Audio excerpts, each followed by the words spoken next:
You're having fun. We are rolling on the 9th of May, where the sunshine is not shining. So it's overcast in Los Angeles, I'm ashamed to say. Eat your heart out, Los Angeles. And we're about to hear a film speech from Isabel. Alright, hi, I'm Isabel. Hi, Isabel. Alright, picture this. I'm sitting in a darkened movie theater in Rhode Island. I have a winter coat draped across my legs because it's below freezing outside. And on the screen in front of me, bam, there it is. The incredible, the massive, the unbelievable Los Angeles traffic jam. Surprisingly, sitting in Rhode Island, it actually made me a little bit sentimental for LA, but maybe that's because in this version of LA, when people are stuck in traffic, they dance on their cars. Today I'm going to give a speech about a movie that moved me, La La Land. It made me upset, it encouraged me, and it really made me think.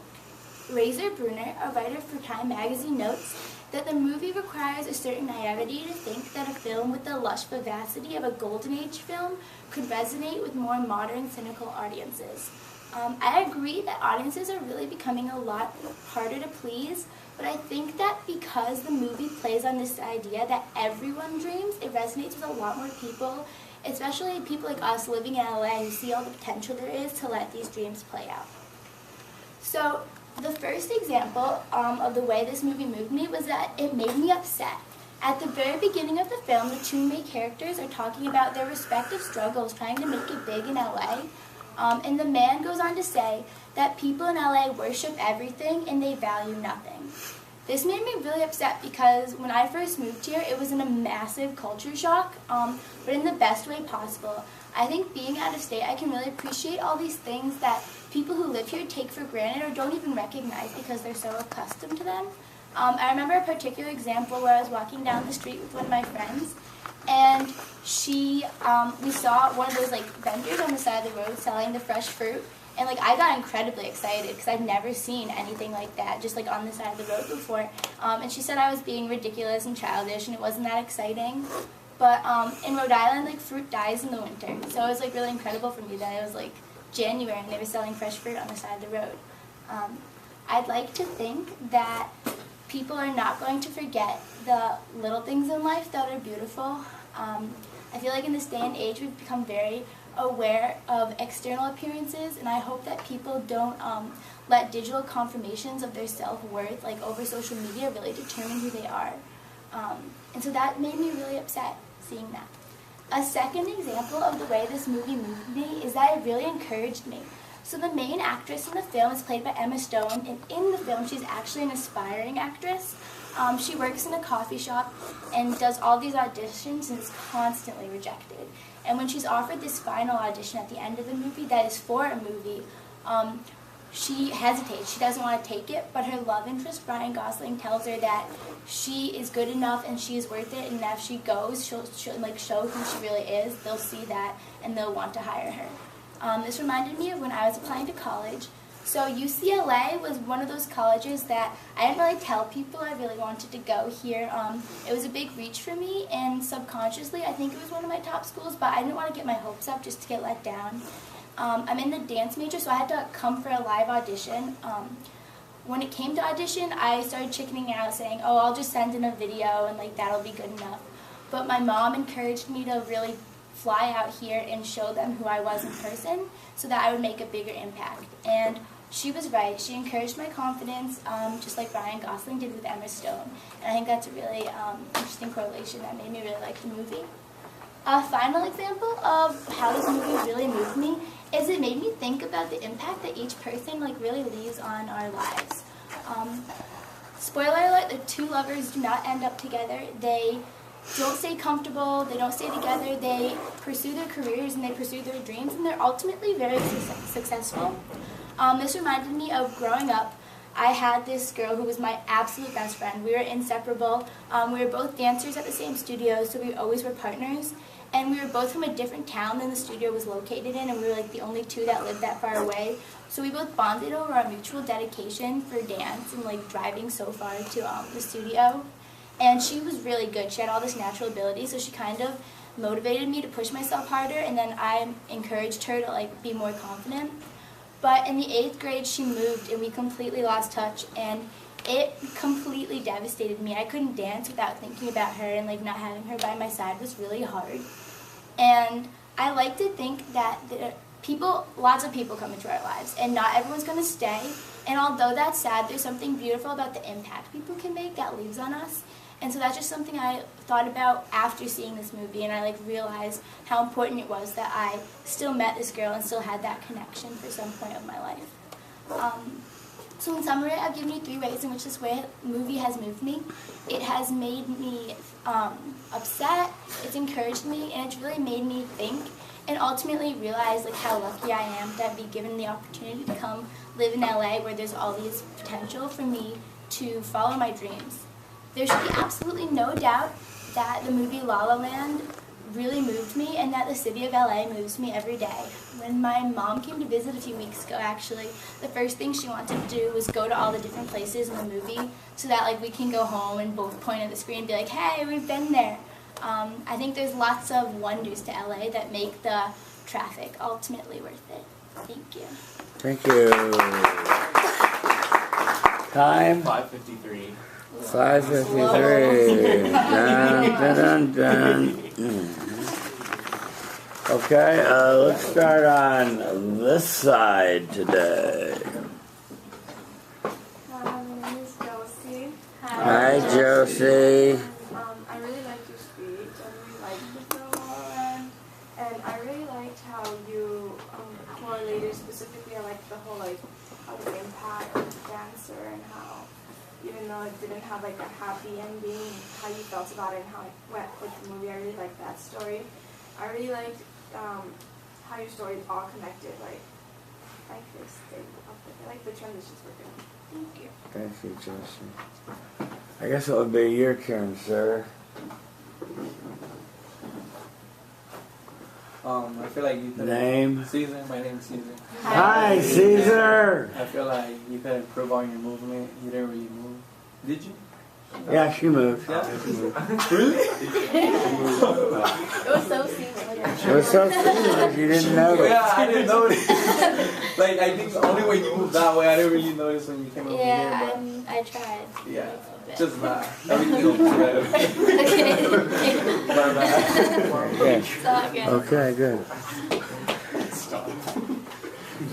Yeah, okay. Isabel, I really liked your speech, and I liked the film you chose. One that many people in the audience, I assume, have seen, so they could relate to It was it. like interesting watching it back home and being like, I want to go back. Because I watched it over winter break. Oh, yeah. And I think that it gave everyone a memory rush to remember the film, so that was good. Well, you started off with this picture of you sitting in a theater that was cold and you were covered up, and you used the image of people dancing on cars when they were stuck in traffic. And so I was looking forward to some image of dancing on cars or something, but you did have kind of a tie back with your mother and stuff, so that was okay. But try to have something really as precise as you use in your intro and your ending too, so we really know you've come the full circle. Your thesis was fine.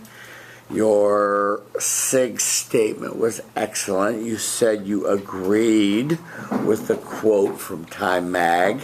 That was fine. And you understand the significant statement. You played it to the audience and, made it clear to them that there was something in this speech in the film for them. So you understood that. That was excellent.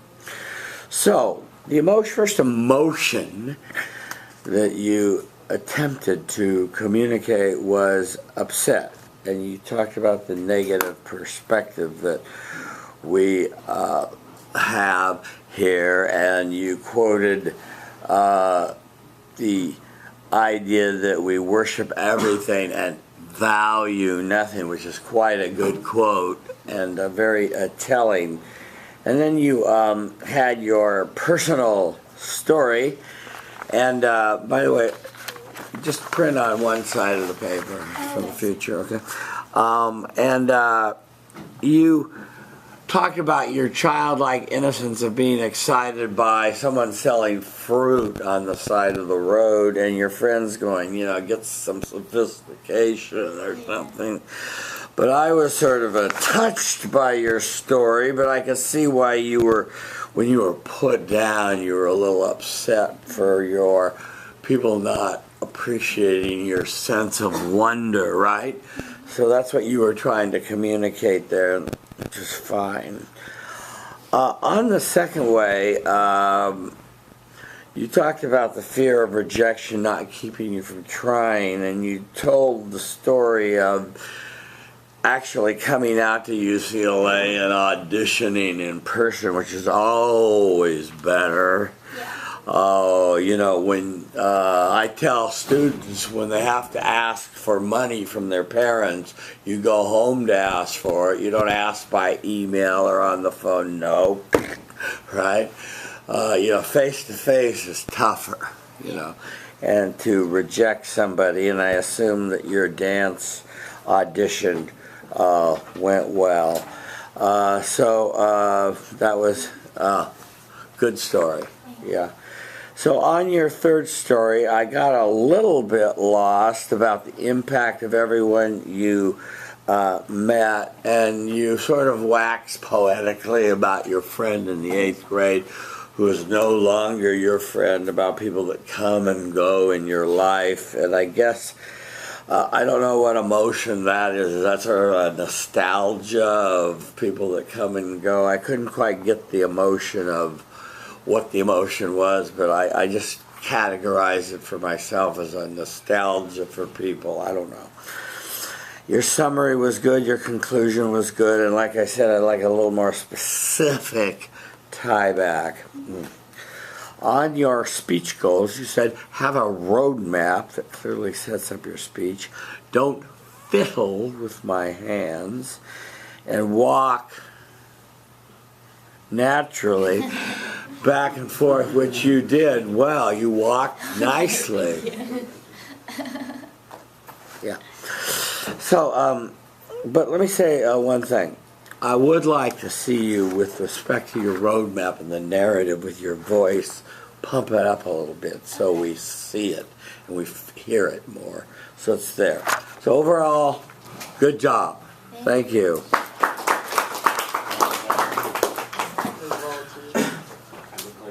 Well, I see someone walking to the front, so I think that has presumption. Can I use the stapler? Sure can. The green meanie, I want the things stapled all together now, all together now. Is it working? Or is it out of staple?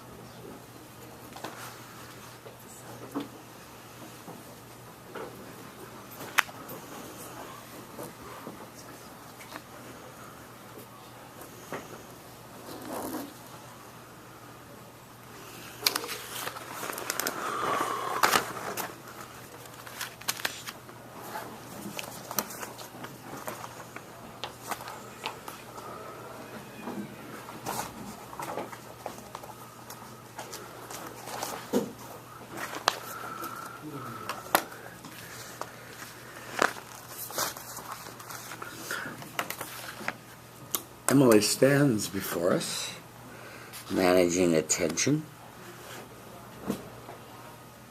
She's reading something, texting. Put that evil phone away.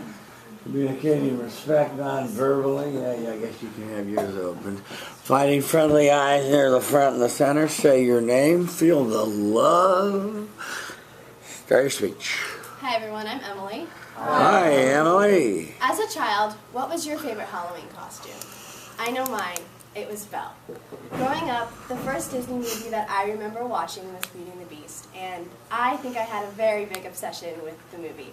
I wanted to be Belle so bad. She was my idol. So one Halloween, I decided to dress up as her. I have a picture of me in the outfit, and I looked so happy, and I was so thrilled to finally live my dream of being Belle. So today, I want to tell you how the new version of Beauty and the Beast moved me. The 2017 version made me feel sad, it made me laugh, and it made me feel nostalgic. This movie deals with several themes that I know you can connect to, such as love conquers all and how to not judge a book by its cover.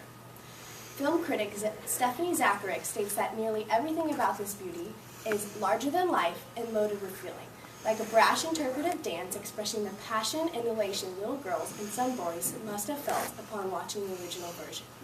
I can completely agree with this statement because I felt even more in love with this new version of Beauty and the Beast. Not only did it connect me to my childhood, but it made me feel more connected to the love that I've experienced today. So right now I'm going to tell you the 3 ways that it moved me, and I know you will want to watch this version right after this class. So the first way that this film moved me is that it made me feel sad. And the particular scene that made me feel sad was when Belle was telling the Beast how much she misses her father. And this scene really struck me because I miss my father as well. My sophomore year of high school, my parents ended up divorcing. It got pretty nasty. I haven't seen my father in about 5 years now. So it's been a little tough growing up without a father figure as a teenager, and I definitely have learned how to adjust, but it's still weird not coming home to a dad and having that male figure in my life. And although Belle's situation is different because she eventually sees her father again, it's still, her feeling of missing him resonated with mine because I do really want to see him eventually. So now And that's why I feel sad. And that is why I feel sad. Thank you. So now that I've told you the first reason that this film moved me, I will tell you the second way. So this film made me laugh, and the particular scene that made me laugh was after Belle's father was tied up to a tree by Gaston, and this ugly, old, witch-looking lady came and untied him and saved his life. Now, to an average viewer, this doesn't sound funny at all, but to me it was hilarious because the witch's name was Agatha, and that just so happens to be my mom's name. I find this hilarious because my mom always complains how movies and books name the ugly old characters Agatha. She's like, why did my mom name me this weird ugly name? She hates it so much. And so when we're at restaurants or picking up food, she'll put in my name or my sister's name for the reservation because she hates her name that much. So that is why this film made me laugh. The third reason that this film moved me is that it made me feel nostalgic. The scene that made me feel nostalgic was when Belle was trying on different outfits before her first date with the Beast. This reminded me of when I used to play dress up with my sisters. I loved it so much. We had 2 giant bins. They were probably this big, just filled with dresses and pants and different shirts, hats, shoes, anything you could think of, we had it. We played almost every day after school. We had this little princess tent that we would pitch. We had so much fun, and when Belle was doing this in the movie, I was like, this is what I used to do as a child, and it just brought me back to my childhood and how much fun I had. So that is why it made me feel nostalgic. So in conclusion, I have taken 3 ways that this film moved me. It made me feel sad, it made me laugh, and it made me feel nostalgic. Growing up, Belle was someone I aspired to be. She was kind, she was caring, and she was accepting of others. This new version only heightened my love for her character and for the original version of the movie. I know I won't be dressing up as Belle this Halloween, but I know that her characteristics will continue to shape the person that I want to become. Thank you.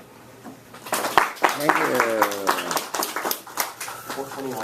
421. Thank you.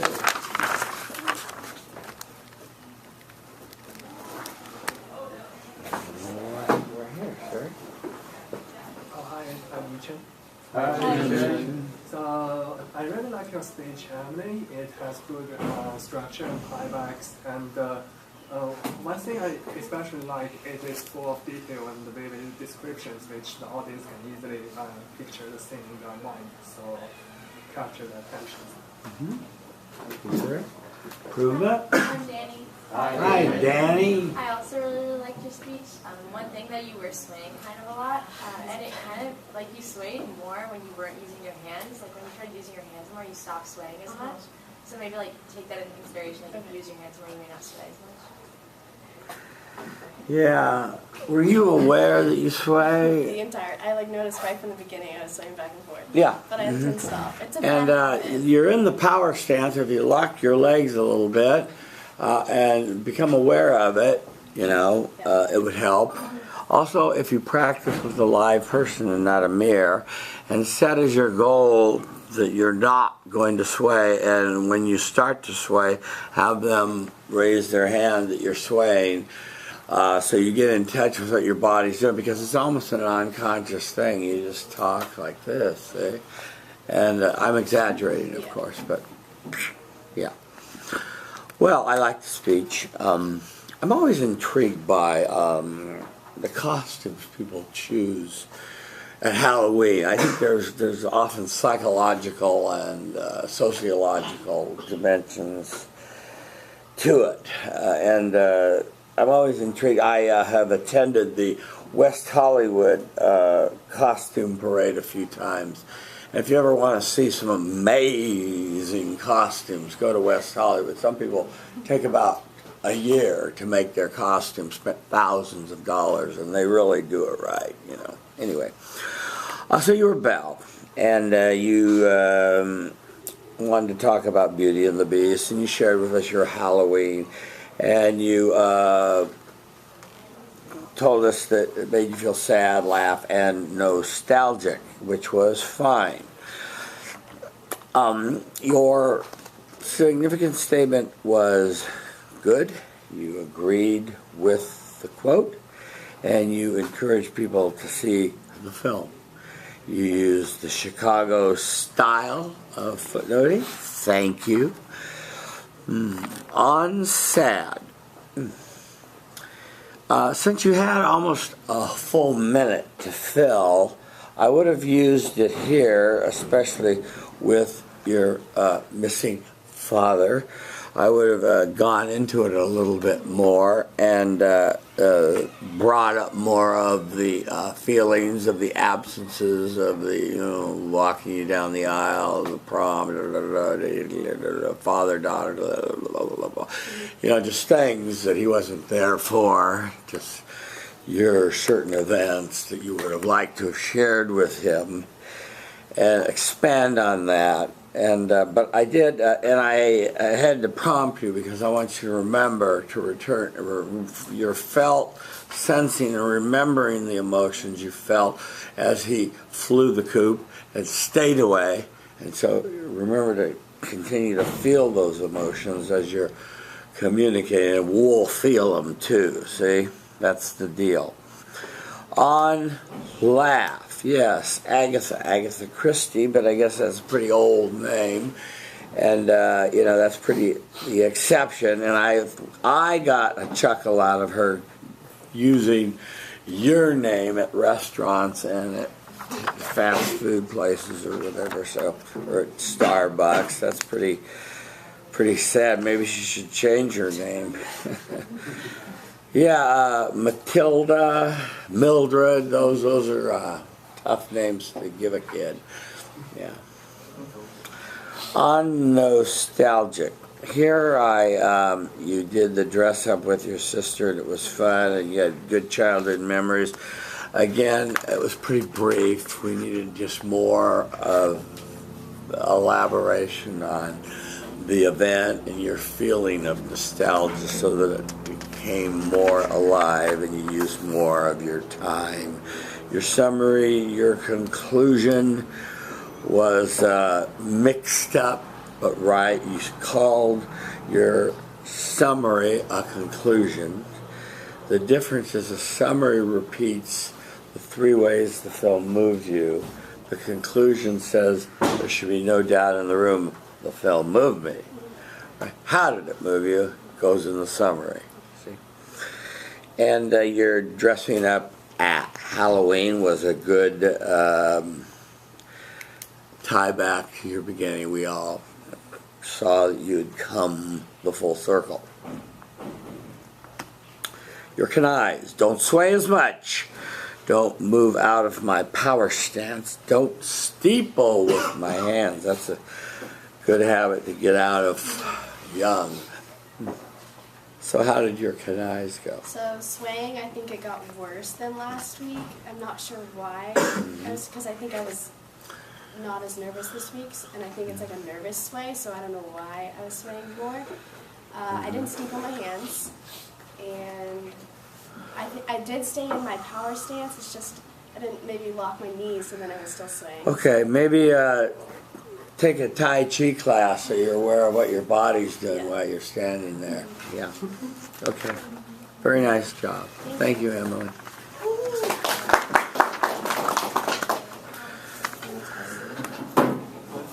More time for it?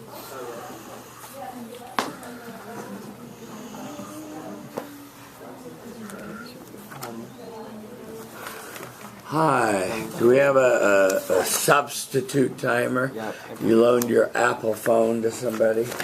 Oh, absolutely not. Oh, you're gonna use his phone? Oh, you have your own? Okay, good. Okay, Alex. Stanzu, you're a different height. Okay, there you go. Alex stands before you, managing attention, communicating respect, finding friendly eyes near the front and center. Say your name, feel the love, start your speech. Hi, I'm Alec. Hi. And today I want to start my Hi, Alec. speech with a quote from a wise man. Onions have layers. Ogres have layers. And I'm here today to tell you all that even children's movies can have layers. Today I want to share with you the movie Shrek 2 and how it moved me. It made me feel remorseful, it made me feel warmly nostalgic, it made me feel unexpectedly remorseful, and with its end, it made me, like Shrek, green with envy. Richard Schickel from Time magazine commends Shrek 2 on its ability to keep children giggling with its juvenile humor, as well as its inclusion of a satirized modernity intruding on a fairy tale romance that keeps adults engaged as well. Good. And quite honestly, I wholeheartedly agree with this review. From the age of 16 to the age of 19, this movie has captured me with everything that it has to offer. And even though he did say that the first Shrek was better, which is objectively false, but that's neither here nor there. This film deals with several significant themes I know you'll all be interested in. It deals with the concept of inadequacy in friendships and relationships. It deals with the utter importance of letting things be unimportant. And it deals with the super cliche theme of being true to yourself and finding your own happy ending. All of these are extremely close to home for me because they tell the story of what I went through with my best friend in high school and how we ended up not being friends anymore. So to begin, I'm going to tell you how this film made me feel warmly nostalgic. The scene that made me feel this way was when Shrek, Fiona, and Donkey rolled up to Far, Far Away to begin their journey to meet Fiona's parents. Shrek was terrified to meet them because he's an ogre and they didn't know it, but Donkey loved it. He loved the funky town playing in the background, the McDonald's on the corner, and he even inappropriately catcalled some women on the street. In the end, he loved it because it was who he was. And this made me feel nostalgic because it reminded me of when I met my best friend in high school. I went from a class of 20 kids to a school of 2,000. I was a very nervous kid. But when I met him, he taught me to cut back and let things be unimportant, even though they're not. When I met him in my English class, I was terrified of all these cool high school kids taking honors classes and being caught up with everything. People were already talking about SATs freshman year. But he showed me that things could be unimportant even if they didn't seem like they should be. He taught me to cut back and let things be trivial. And that's something that made me feel incredibly reminiscent when I watched this film. Just as Donkey was able to cut back and have fun with his weird surroundings, I learned to too. The next way this film moved me is that it made me feel remorseful. The scene that made me feel this way was when a new, beautiful human Shrek and his his beautiful steed Donkey rode up to the castle to find Fiona, sweep her off her feet, and live happily ever after. But this didn't happen. The fairy godmother ended up stopping him and telling him that he wasn't good enough for his wife, and that he was better off with Prince Charming. This made me feel remorseful because I was in a similar situation my senior year of high school. Me and my friends all went to Sacramento for a trip for our youth and government club, and the whole time during the trip, everybody that I thought were my friends were telling me that I wasn't good enough for my best friend or any of my friends in general. I liked to have fun, I liked to cut back, and I liked to laugh and make jokes. And they were stoic and serious and had their lives ahead of them. And when I approached him about these criticisms of me, he ended up agreeing. He said he didn't want to be my friend anymore and that I wasn't good enough for him. And that destroyed me. I felt like Shrek, who couldn't be with his wife. I felt like I couldn't be with my friends because I wasn't good enough, and I had voices telling me that this is what was true. The final way this film moved me is that it made me feel envious. The scene that made me feel envious was the final scene, with Ricky Martin playing the big musical number. Shrek and Fiona are together, and they can be ogres, and they can be happy. This made me feel envious because I didn't get that. I got a graduation with 5, maybe 6 close friends. I had lost everybody because of everything that had happened. And this made me feel envious because we have this cliche of be yourself beaten into us from a young age by movies like this. And I was myself, and I stood up for myself, and I didn't get my big musical number. All I got was disappointment, and I'm just so envious of an ogre in a movie that he got what he wanted. So, in summary, I told you about how this film moved me. It made me feel warmly nostalgic, it made me feel unexpectedly remorseful, and it made me feel envious. There should be no doubt in this room that this film really moved me. And even if my choice was silly, I think that this movie really relates to me and everything that I've gone through. And it is this concept that relates this film to the onions and the ogres and the layers I opened up with. All movies have layers, and even the most trivial of them, Shrek, can deal with some not-so-trivial issues. And this was a message that I learned by the time the film, and I hope you've all learned by the time this speech, was ogre. Thank you. Thank you. Time? 5:26. 5:26, okay.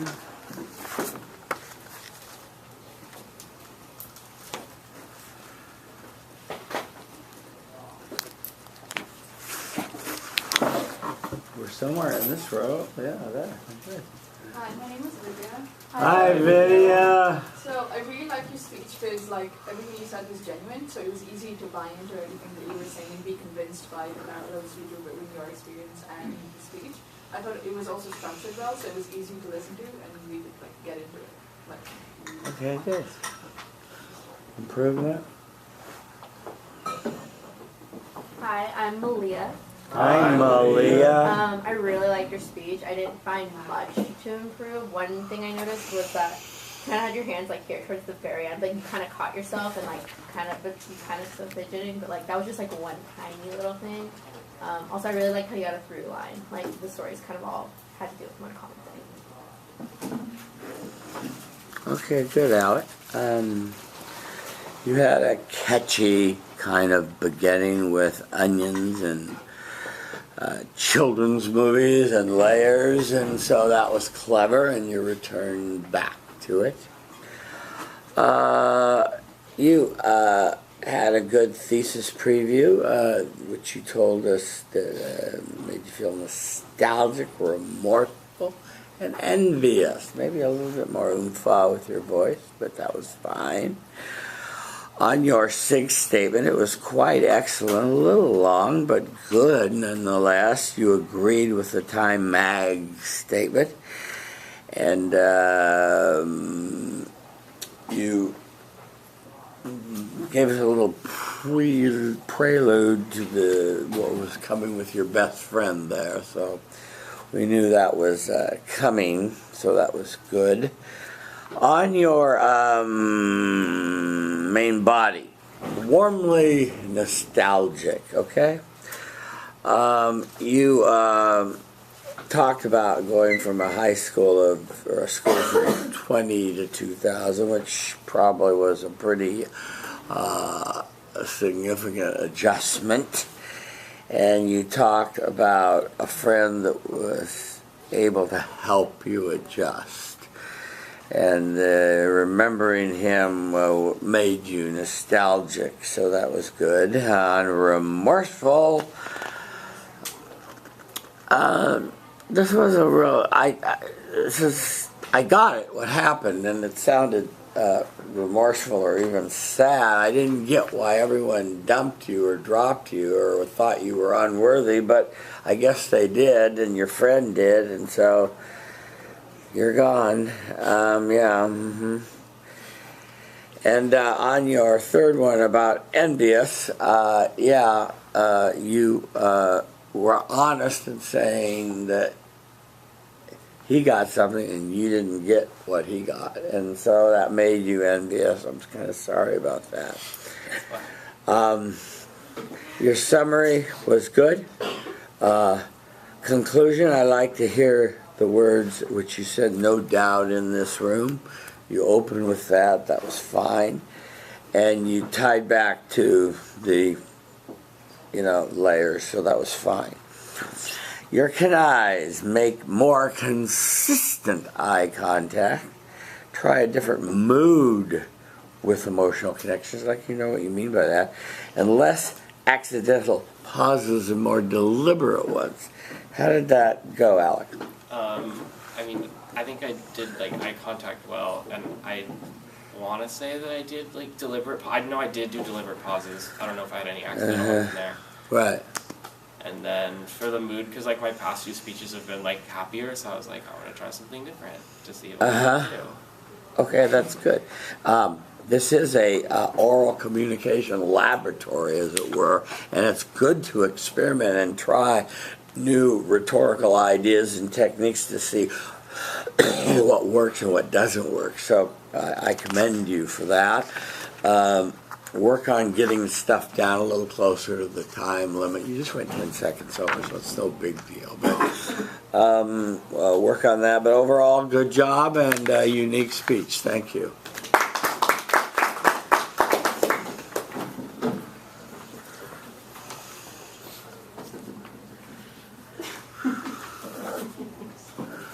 Hi, this looks like a volunteer. Yeah. Great. Print on one side from now on, okay? Print on one side. Oh, okay. Yeah.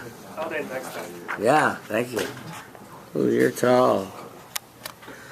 Okay, rock and roll. Yuchin is managing and communicating respect. She's writing, finding friendly eyes near the front and the center. Say your name, feel the love. Start your speech. Hi, my name is Yichen. Hi, Yuchin. For many years, there is a saying that kept on my mind. Don't chase success, be a good engineer, and success will chase you. This is a saying from a movie that really moved me, The Three Idiots by Bollywood. It made me laugh, it made me feel sad, and it inspired me.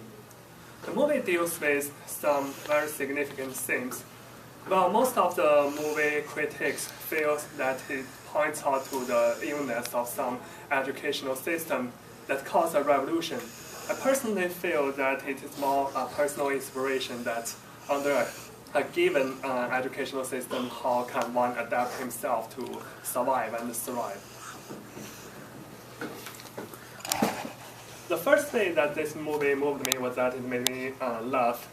And on the first day of the school in the movie, the dean showed the students an astronomical pen that he figures it out to be an engineering masterpiece, that he said engineers took so many years to develop it and finally enables the astronauts to write in the zero gravity space. Then our protagonist, Rancho, sitting at the back row, raised his hand and say, so professor, I don't understand. Why don't they simply use pencil? And this thing made me laugh because it reminds me of my first class in the elementary school, the science class, when the teacher showed the burning hydrogen in the oxygen, which are gases, we get liquid water. And then at that time, I also raised my hand and asked the teacher, so what about the flame, the fire? Is it a gas or is it liquid? It was not until the college years that I finally got to learn that this is an intermediate form of the gas called the plasma. But this habit of like asking questions kept me motivated, and it kept me curious about what I learned. Good. The second way that this film moved me was that it made me feel sad. In the movie, there is a scene that when the very talented student Joy committed suicide in the film due to the inhumane deadline that kept him very pressured. And on the day he committed suicide, he hanged himself, and in the room there is a word that he writes in big letters, "I quit." This thing reminds me of the story of one of my friend, a classmate in undergraduate school, who used to pursue a PhD degree in the California Institute of Technology. But just last year, I heard stories that he has lost his sanity, and I heard terrible stories that he has, in a hotel, he smashed everything inside, and has been spreading all the terrible things. And in the end, he has no choice but to quit school. So in this journey, just as in the film, the protagonist Rancho said, our heart is very fragile and so easy to be frightened. And what he suggests is we can always put our hand on our heart and speak to ourselves, all is well. Now I have talked about how this film makes me feel happy and feel sad. I'm going to talk about how this movie inspired me. The instance that it inspired me was on a drunk night when Rancho taught his friend Fahan that he should quit engineering and marry photography, because Fahan's friend has constantly pushing him to be a good engineer, but he himself wanted to be a photographer. So he quoted that, imagine if Michael Jackson's father pushed him to be a boxer, or Muhammad Ali's father pushed him to be a singer. Imagine the disaster. This movie inspired me for my pursuit, for the choice of my PhD study. At my senior year, I had almost all my professional trainings and coursework in fabrication and device engineering.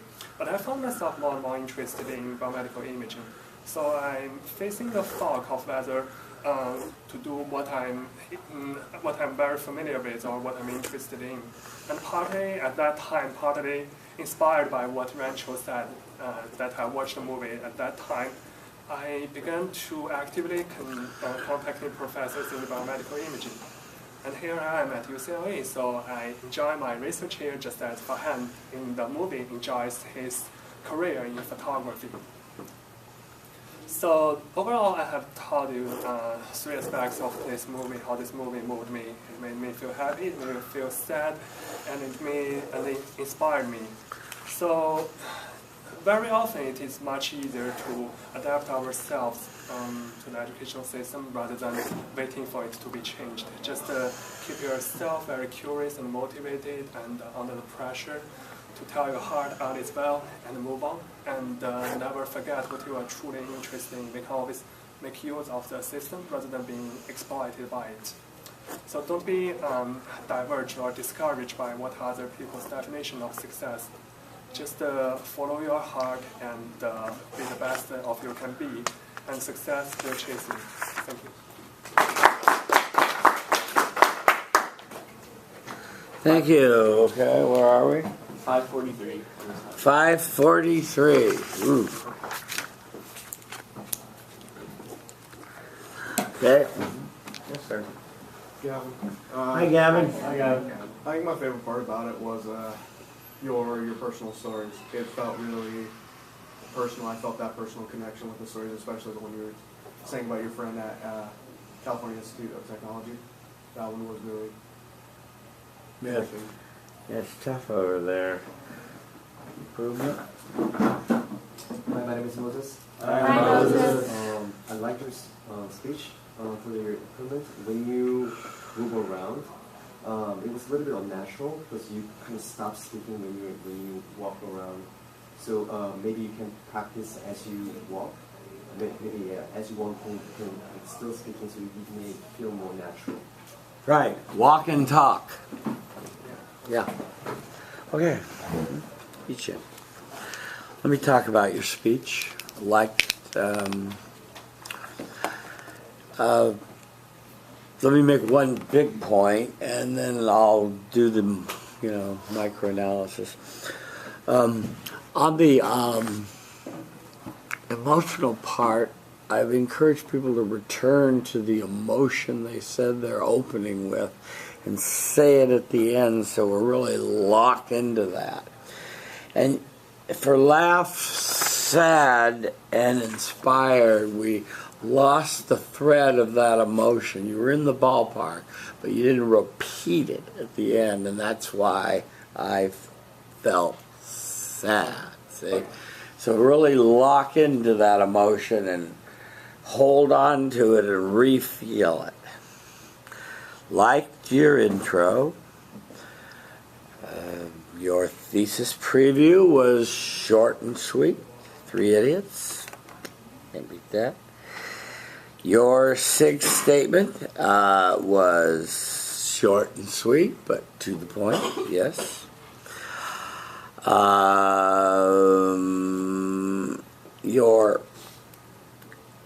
I couldn't tell from your film review if you agreed or disagreed with the quote exactly, and you're supposed to say that. I guess you kind of agreed. I don't know.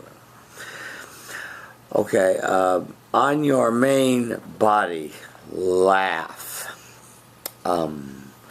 You told the story of the little boy that said, "Why don't they use pencils?" And that was a cute beginning from the movie.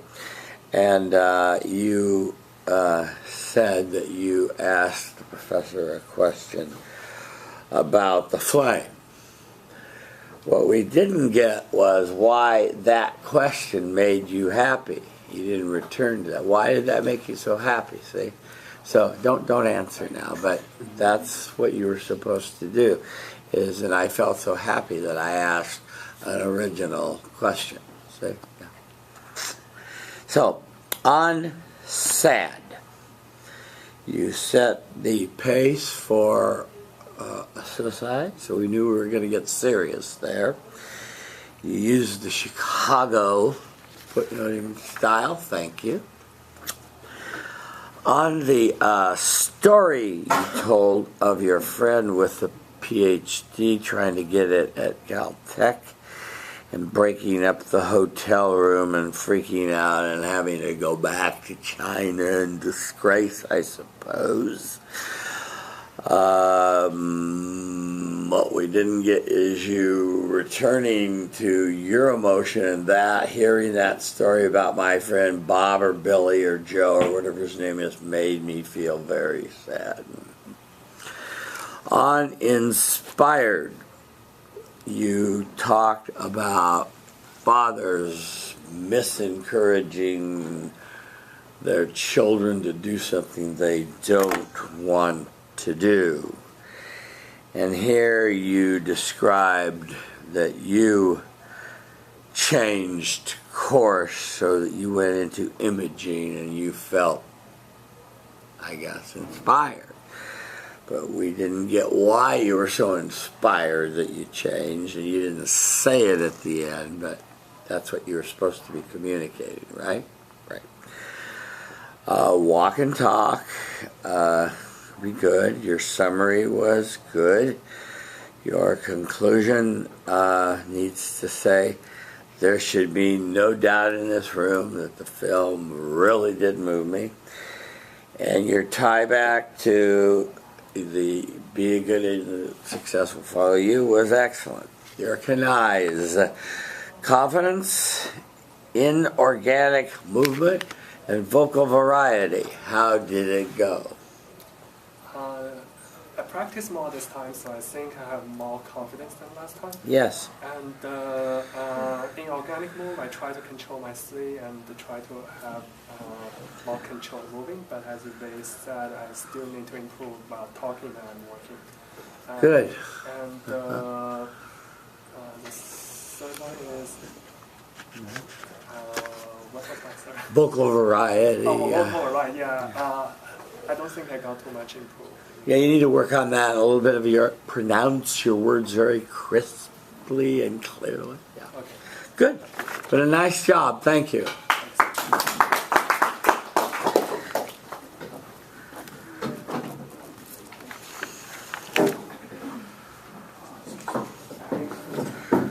Okay, next. Hi.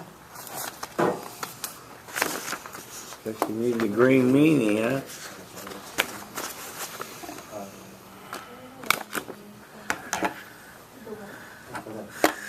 Okay, Gavin stands before you. She's writing, managing attention, communicating respect non-verbally, finding friendly eyes near the front and the center.